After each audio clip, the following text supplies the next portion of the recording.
3부 예배 드리시는 저와 여러분들에게 말씀을 통해서 큰 은혜가 임하기를 주 예수님의 이름으로 축복합니다.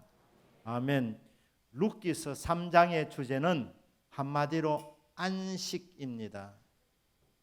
3장 1절에 보면 나오미가 며느리에게 내 딸아 내가 너에게 안식할 장소, 안식할 곳을 너에게 주어서 너를 복되게 하고 싶다. 쉼터를 주겠다는 것입니다. 안식입니다. 마지막 절 18절에 보면 보아스가 이 일이 끝날 때까지 쉬지 아니하리라. 그러니까 룻기서 3장 전체는 쉼입니다. 주제가 안식이 주제입니다. 그러면 어떻게 하면 안식을 얻을 수 있느냐? 쉴 곳을 마련해야 되는 안식의 처소에서 안식을 누리게 되는 것입니다. 방법이 뭡니까? 결혼해서 가정을 세우는 것입니다.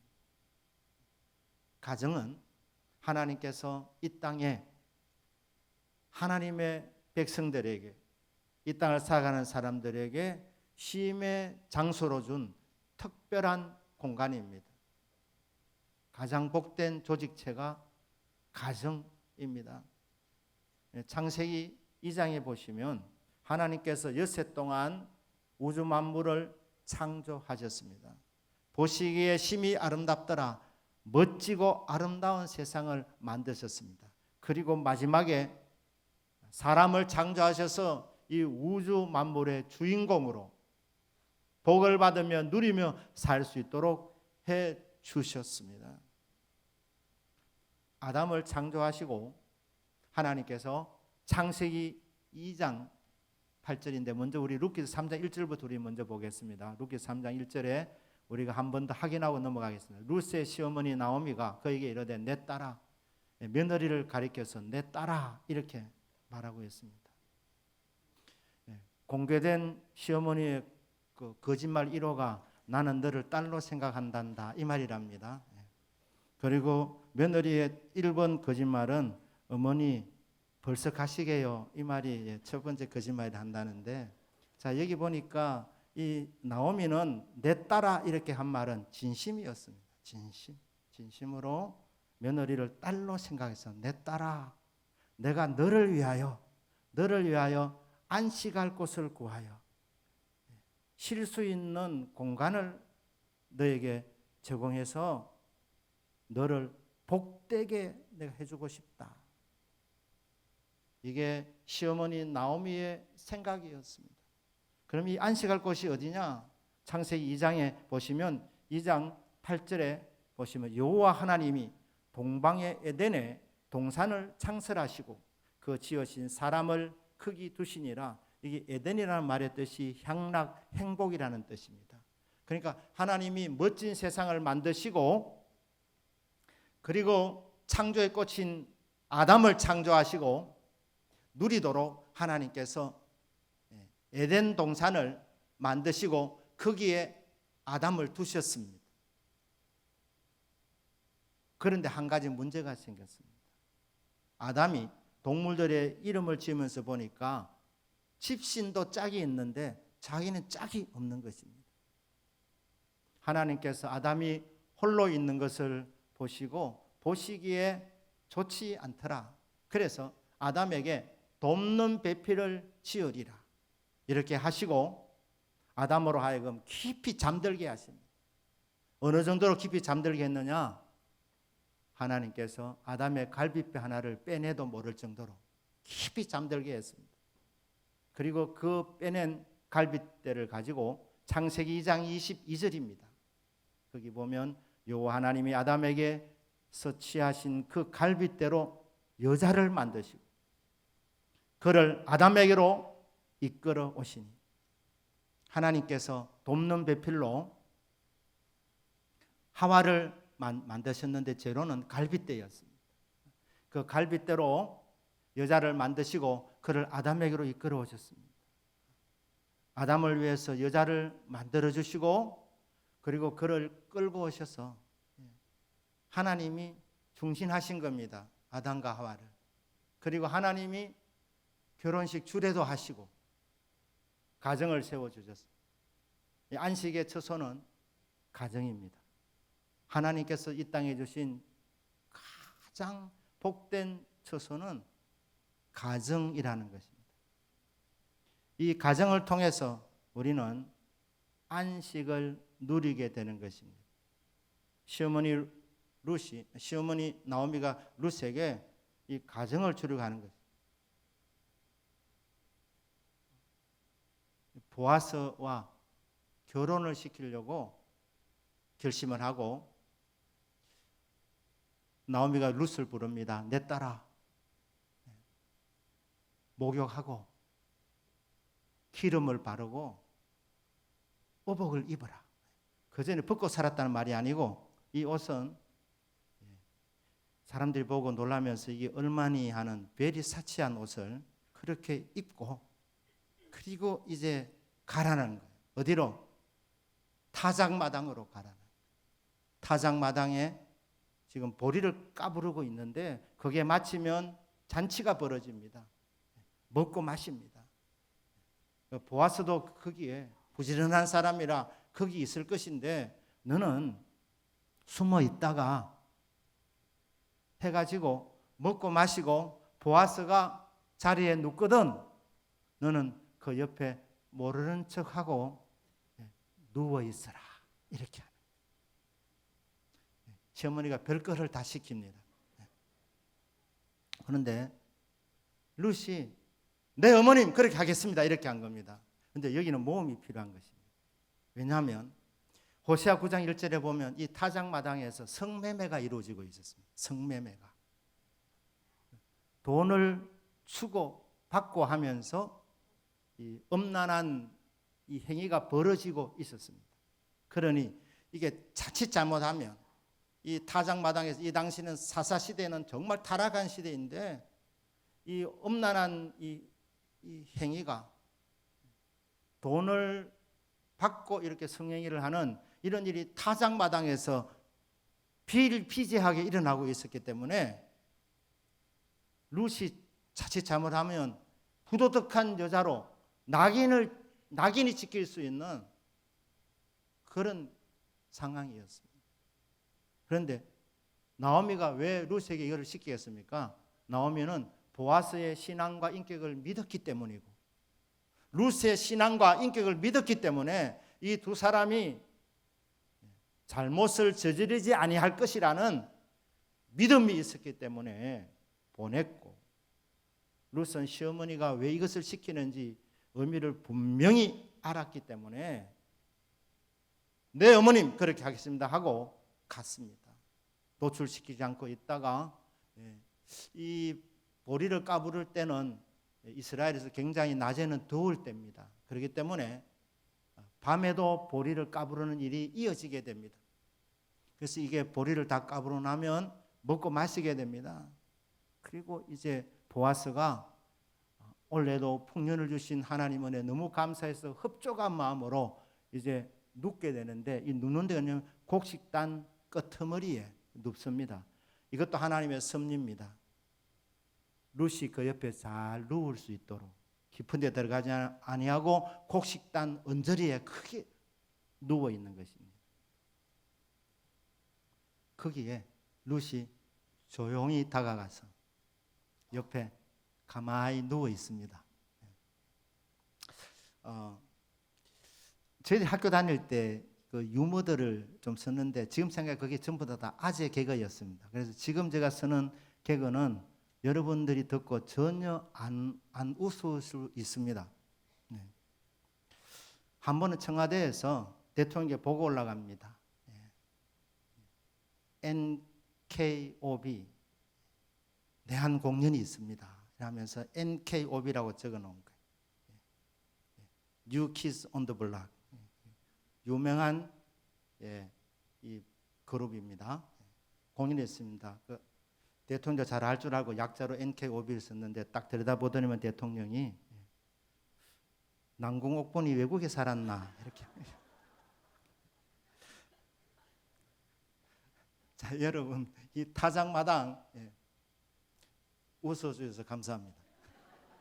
이 타작마당이 이게 제가 행행하는 지역이기 때문에 룻이 얼마나 조심스러웠겠습니까? 깨우면 안 됩니다. 꼼짝도 못하고 있어야 되는 거예요. 먼저 깨워도 안 되고 먼저 말을 걸어도 안 되고 가만히 있는 거예요. 꼭 이래 해야 되나 이런 생각이 들지 않겠습니까? 이제 시간은 계속 흐릅니다. 기울어가는 둥근 달을 바라보며 뭐라고 말했겠습니까? 사랑 사랑 누가 말했나? 바보들의 노래라고 하지 않겠나? 그랬습니다. 그래서 이제 시간을 보내고 있는데 보아스가 한밤중에 목이 말라가지고 냉장고를 열어서 음료수를 마시려고 일어나려고 하는데 옆에 누가 있는 거예요. 잘 때는 없었는데 여자였습니다. 직감으로 알았어요. 너는 누구냐? 이렇게 묻는 겁니다. 그러니까 룻이 말합니다. 목이 만한 소리로 예, 저는 당신의 여종이오니 당신의 옷으로 저를 덮어 주십시오. 왜냐하면 당신은 저의 키운 물을 자이기 때문입니다. 이렇게 얘기했어요. 프로포즈한 것입니다. 예, 청혼을 한 것입니다. 청혼하는 목적이 뭡니까? 자기를 위해서가 아니라 이 무너져 있는 엘리멜렉의 집안을 세워주기 위해서, 이 기업을 물기 위해서는 가까운 친족이 물러줘야 되는데 당신이 바로 그 사람이기 때문에 기업을 물러주실 자가 당신이오니 저와 결혼해 주십시오. 이렇게 요청을 한 것입니다. 보아스가 이 말을 듣고 굉장히 감동을 받습니다. 룻이 원래 현숙한 여인으로 동네 소문이 다 났었는데 진짜 그렇구나. 젊은 사람을 쫓지 아니하고 나이 많은 나에게, 그것도 자기를 위해서가 아니라 기업을 누리기 위해서 시집 오겠다고 하니 얼마나 그 중심이 기특한지 말합니다. 정말 너는 인애가 많은 여자구나. 지금까지도 네가 인애를 베풀었지만, 네 시어머니와 사람들에게 인애를 베풀었지만 지금 네가 말하는 것은 너의 인애가 더 크다. 근데 여러분이 인애라는 말이 자비라는 뜻입니다. 자비. 룻은 자비로운 여자였습니다. 보아스는 캄캄한 밤중에서 보아서 알았습니다. 룻은 자비로운 여자이고 룻이 없으면 룻레스라 그럽니다. 이러면 무자비한 세상이 된다는 것을 알았어요. 그래서 뭐라고 말합니까? 알았다.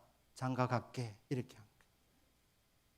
그러면서 하는 말이 네가 현숙한 여자인 줄 나뿐 아니라 온 동네 사람이 다 알고 있다. 내가 반드시 약속을 지킬게. 내가 결혼해 줄게. 그런데 문제가 하나 있다. 그 문제가 뭐냐면 내가 1순위가 아니라 나는 2순위다. 나보다도 더 너희 집안에 가까운 사람이 한 사람 더 있는데 지금은 이 밤에는 성문이 닫혀 있고 지금 성 바깥에서 지금 타작마당에 있기 때문에 지금은 갈 수 없지만 새벽에 문이 열리면 바로 가서 내가 1순위 된 사람을 만나서 단판을 짓겠다. 기업을 모르겠다고 하면 너는 그 사람의 시집을 가게 될 것이고 그 사람이 나는 하기 싫다 이렇게 말하면 내가 약속한다. 나는 반드시 너에게 장가 들 것이다. 자, 이렇게 약속을 하게 됩니다. 기업을 물러주기 위해서 결혼하게 됩니다. 결혼하면 가정을 이루게 되면 가정을 통해서 하나님께서 룻에게 그리고 나오미에게 그리고 보아스에게 안식을 주게 되는 것입니다. 쉼을 주게 되는 것입니다. 하나님께서 가정을 주시는 목적은 쉼을 주시기 위함입니다. 우리 대동교회 성도님 가정에 하나님께서 가정을 세우시는 목적대로 쉼을 누리게 되시기를 주 예수님의 이름으로 축복합니다. 아멘. 결혼을 하신 분만 그런 것이 아니고 집집마다 또 혹은 배우자가 또 떠난 분도 계십니다. 집집마다 가정마다 주님 주시는 안식이 넘치기를 다시 한번 주 예수님 이름으로 축복합니다. 아멘. 자, 이렇게 하면서 이제 밤새도록 대화가 이제 있지 않겠습니까? 이제 새벽녘이 되었을 때에 보아스가 이제 헤어지게 됩니다. 헤어지면서 이 룻에게 시어머니에게 빈손으로 가지 마라 하면서 보리를 6번 되어주게 됩니다. 6번. 이게 15절에 나와 있는 내용입니다. 15절에 보아스 이르되 네 겉옷을 가져다가 그것을 펴서 잡으라 하며 그것을 펴서 잡으니 보리를 6번 되어 룻에게 치워주고 성읍으로 들어가니라. 자, 여기 보시면 6번 되어 주었습니다. 이게 얼마나 의미가 있는지 전체가 주제가 안식이라 그랬습니다. 17절에도 룻이 집으로 돌아가니까 나오미가 뭐 거의 밤새다시피 하면서 기다리고 있었습니다. 딸아 어떻게 되었느냐. 그러니까 일어났던 일을 그대로 다 얘기해 주고 마지막에 뭐라고 말합니까? 보아스가 빈손으로 돌아가지 마라 하면서 어머니에게 보리를 6번 되어 줍디다. 6번이 너무 중요해서 2번 이렇게 나오고 있습니다. 무슨 메시지입니까? 6번 다음이 7번째가 이게 완전 숫자이고 안식의 숫자입니다. 보아스가 말합니다. 나오미여 지금까지 고생 많이 했는데 앞으로 그대에게도 쉼이 찾아올 것이다. 안식이 올 것이다. 여러분 창세기 2장에 보시면 안식의 장소는 가정이라고 말씀합니다. 그리고 안식은 언제 오느냐? 7째 날이 옵니다. 보십시오. 창세기 2장 3절입니다. 같이 한번 읽겠습니다. 시작. 하나님이 그 7째 날을 복되게 하사 거룩하게 하셨으니 이는 하나님이 그 창조하시며 만드시던 모든 일을 마치시고 그날에 안식하셨음이니라. 엿새 동안 세상을 창조하시고 7째 날 하나님은 안식하셨습니다. 그리고 그날을 복되게 하셨습니다. 여러분, 쉼은 언제 오느냐? 안식일 날 옵니다. 안식일 날 쉼과 함께 복이 내려옵니다. 다들 복 받기를 원하시는데 이 안식일이 주일로 바뀝니다. 그래서 여러분, 주일은 복 받는 날입니다. 주일은 쉼을 얻는 날입니다. 하나님께서 인생에게 복을 주시려고, 인생에게 참된 쉼을 주시려고, 안식을 주시려고 하나님이 구별해 놓은 날, 거룩이라는 말이 구별했다는 말입니다. 하루를 떼어놓은 날이 바로 주일입니다. 주일날 어떻게 우리가 복을 받고 누립니까? 어떻게 쉼을 누립니까? 그냥 아무것도 안 하고 쉬는 것, 그게 아닙니다. 우리는 몸만 있는 것이 아니라 영혼이 있습니다. 6일 동안 세상 일을 주일날은 하지 않지만, 쉬어주지만 우리 영혼이 하나님 찾아서 하나님 예배하고 하나님 이름을 높이게 될 때 그때 하늘에서 평화가 내려옵니다. 믿으십니까? 하늘에서 은혜가 내려오는 것입니다. 하늘에서 복이 내려오는 것입니다. 그래서 이 기쁨과 감사가 넘쳐나게 되는 심령이 되는 날이 주일이라 이 말입니다. 여러분 오늘도 교회 잘 나오셨습니다. 이곳에서 믿음으로 예배드리는 이 시간, 하늘에서 평화가 내려오는 이 평화를 받아 누리는 은혜가 있기를 주 예수님의 이름으로 축복합니다. 피곤하다고 예배 안 드리시고 집에서 여러분 쉰다고 말입니다. 나 잠자야 된다, 너무 고단하다 하면서 여러분 주무신다고 해서 피로가 풀리는 것 아닙니다. 24시간 주무셔도 피곤이 떠나지 않습니다. 잠을 적당히 자야 되지만 너무 많이 자도 오히려 더 고단할 수 있습니다.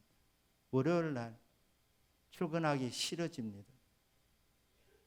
주일 날 자기가 잠자기 위해서 아이들 뛰지도 못하게 하고 놀지도 못하게 하고 소리도 지르지 못하게 하고 아빠 손잡고 가서 예배 드리고 싶은데 그것도 못하게 하고 자기 혼자 쉬고 다른 가족들에게는 고문을 주는 날이 이게 주일이 아닙니다. 그게 쉬는 게 아닙니다. 영혼과 육체가 같이 쉬어줘야 되는 겁니다. 바깥에 나가도 마찬가지입니다. 바깥에 나가는 베이케이션이라 그러지 않습니까? 이 단어는 vacate, 라틴어로 그대로 하면 바깥에라, 바깥에. 바깥에 나가서 놀 때, 이 바깥에라는 말의 기본 뜻이 비운다는 뜻입니다. 밖에 나가서 세상 다 잊어버리고 그냥 논다고, 비운다고 여러분 만족이 오지 않습니다. 돌아올 때 허전해지는 것입니다. 부부싸움을 언제 제일 많이 하느냐? 휴가 갔다가 돌아올 때 제일 많이 한답니다. 왜냐하면 비우다 오다 보면 허전해지니까. 인간은 채워져야 만족이 옵니다. 그래서 그럼 안식일날 주일날 뭐 해야 되느냐? 창세기 2장 15절에 보면 에덴 동산에서 하나님이 아담에게 두 가지를 하라고 합니다. 하나는 경작하고 하나는 지키라고 합니다. 이 경작이라는 말이 뭐냐 하면 섬긴다는 뜻입니다. 엿새 동안에는 땀을 흘려 직장에서 섬기는 것, 땅을 섬기는 것, 이게 농사 짓는 것이고 경작하는 것입니다. 그러나 일주일에 하루는 구별해서 하나님을 섬겨야 됩니다. 그래서 이 섬긴다는 단어가 농사 짓는다는 뜻이지만 성막 안에서는 이게 예배가 됩니다. 예배. 그러니까 성도는 섬겨야 되는데 엿새 동안에는 직장에서 섬기는 것이고 하루는 주일날 하나님을 섬기는 것입니다. 그게 뭐냐? 예배입니다. 예배. 예배를 드리면 하늘 문이 열려지면서 하늘에서 평화가 내려옵니다. 기쁨이 내려옵니다. 은혜가 내려옵니다. 능력이 내려옵니다. 그래서 충전하셔야 됩니다. 체험을 받으셔야 됩니다. 피운다고 쉬는 것이 아니고 아무것도 안 하고 논다고 쉬는 것이 아닙니다. 예배드려서 말씀으로 채우는. 그러니까 지킨다는 말은 순종이라는 뜻입니다. 순종. 그러니까 하나님께 순종입니다. 말씀에 순종이, 말씀을 듣는 겁니다. 순종하겠다는 것을 전제해서 말씀을 듣고 말씀을 내 마음판에 채우는 것.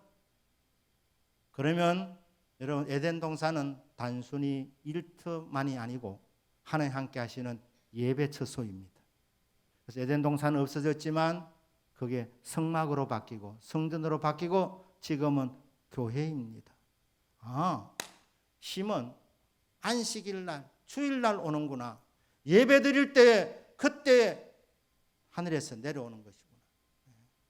육체만 쉬어서 쉬는 것이 아니고 영혼까지 하나의 은혜로 채워지게 될 때에 그때 쉼을 누리게 되는구나. 우리 대형교회 성도님들 주일마다 예배 드릴 때마다 하나님이 주시는 이 안식을 누리게 되기를 주 예수님 이름으로 축복합니다. 하늘이 열려지고 하늘에서 내려오는 평화입니다. 위로입니다.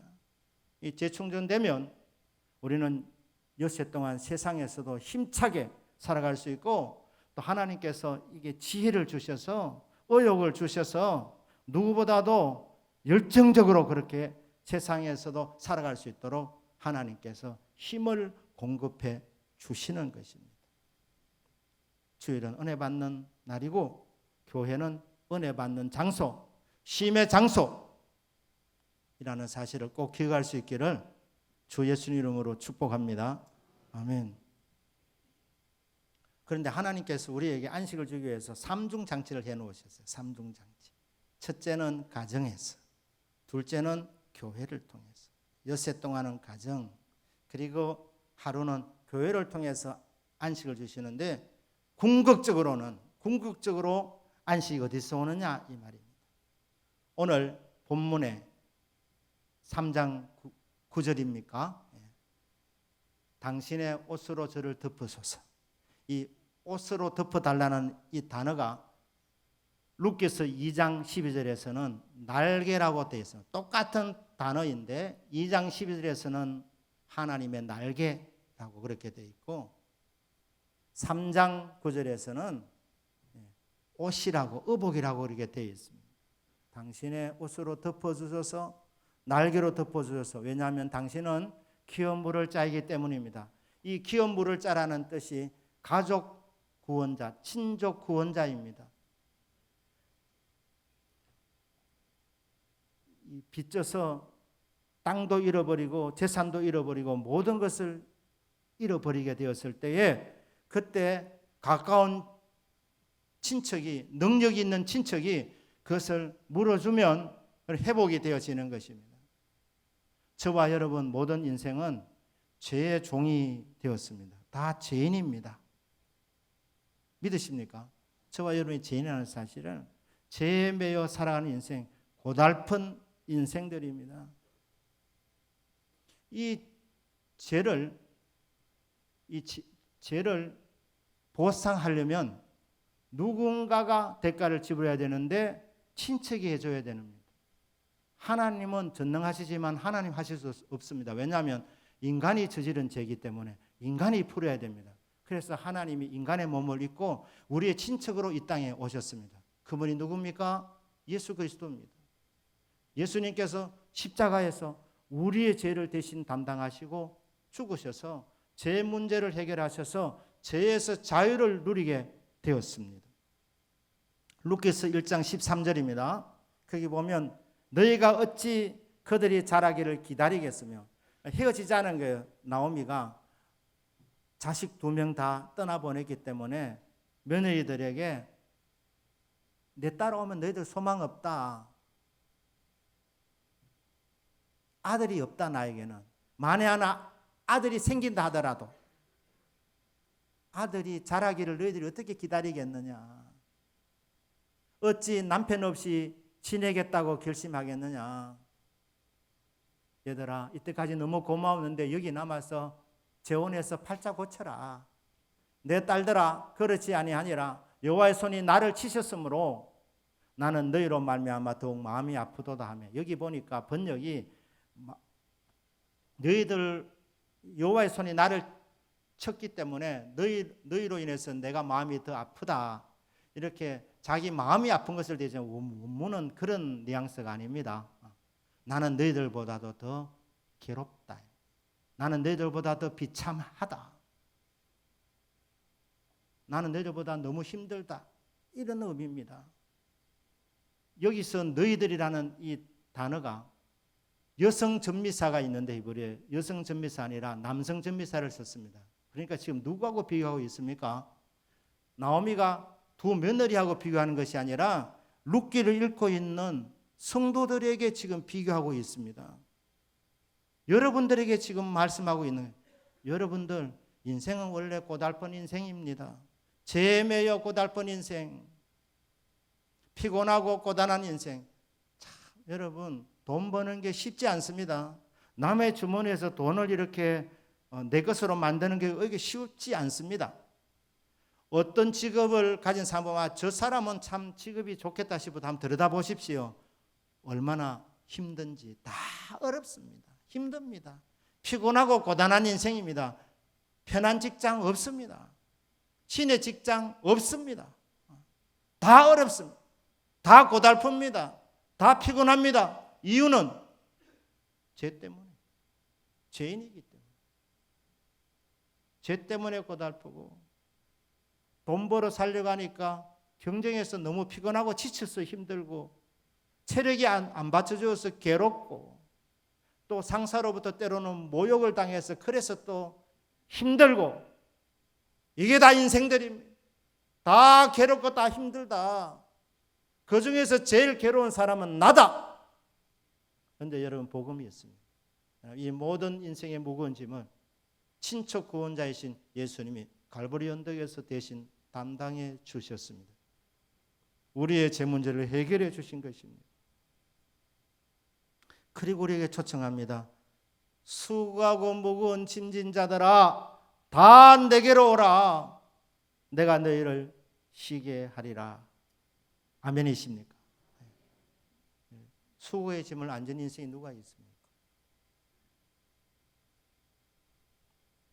목사님은 뭐 기도하고 말씀 생활을 하시니까 참 좋겠습니다. 한번 해보십시오. 나름대로 다 수고가 있습니다. 다 그렇습니다. 목사만 그런 게 아니고 모든 직분자들이 다 나름대로 다 어려움이 있고 말 못하는 고충이 있고 수고가 있고 직장 생활 힘들고 사업하시는 분들은 편하냐? 안 그렇습니다. 사업도 어렵습니다. 힘듭니다. 그러니 모두가 다 힘든 인생인데 주님이 다 안다. 하지만 수고하고 무거운 짐진 자들아 다 내게로 오너라. 내가 2000년 전에 갈보리 언덕에서 너희 짐을 다 졌다. 수고의 짐을 진 인생들아 나오너라. 고달픈 인생들아, 괴로운 인생들아, 힘든 인생들아. 너가 특별한 것이 아니라 누구나 다 겪는 인생길 아니냐. 수고의 짐을 진 인생들아 내게 오너라. 무거운 짐을 진 인생들아 내게 오너라. 죄의 짐을 지고 있는 인생들아 내게 오너라. 내가 십자가에서 값을 다 이미 지불해 놓았다. 그리고 초청합니다. 내게로 오너라. 어디로? 예수님의 날개 아래로 들어오라고. 예수님의 날개 아래. 주여 고달픈 인생입니다. 힘든 인생입니다. 괴로운 인생입니다. 내 아픔, 내 슬픔 아무도 모릅니다. 하지만 주님이 미리 아시고 내 짐을 대신 지셨으니 주여 참 위로자는 주님밖에 없사오니 주님 앞으로 나아갑니다. 주님의 날개로 저를 덮어주십시오. 주님이 덮어주시는 그 장소가 쉼의 장소입니다. 어떤 찬송가는 그것을 십자가 그늘 밑이라고 그렇게 말합니다. 십자가 그 그늘 밑에 주님의 날개 아래 그렇게 들어오시기만 하면 참 쉼을 얻게 될 줄로 믿습니다. 영육간의 안식을 누리게 될 줄로 믿습니다. 자, 여러분 말씀을 정리하십시다. 하나님 우리에게 안식을 주기 위해서 주시는 선물 첫째 가정 집입니다. 두 번째 주일 교회입니다. 세 번째 궁극으로 안식을 주는 장소는 예수님의 날개 아래입니다. 예수 그리스도입니다. 주여 고달프고 힘든 인생 예수님 저에게 위로를 베풀어 주십시오. 주님의 날개 아래에서 참 쉼을 얻기를 원합니다. 그렇게 요청하셔서 주님으로부터 참된 만족과 쉼을 얻으시고 누리시는 저와 여러분 되기를 주 예수님의 이름으로 축복합니다. 아멘. 기도하겠습니다.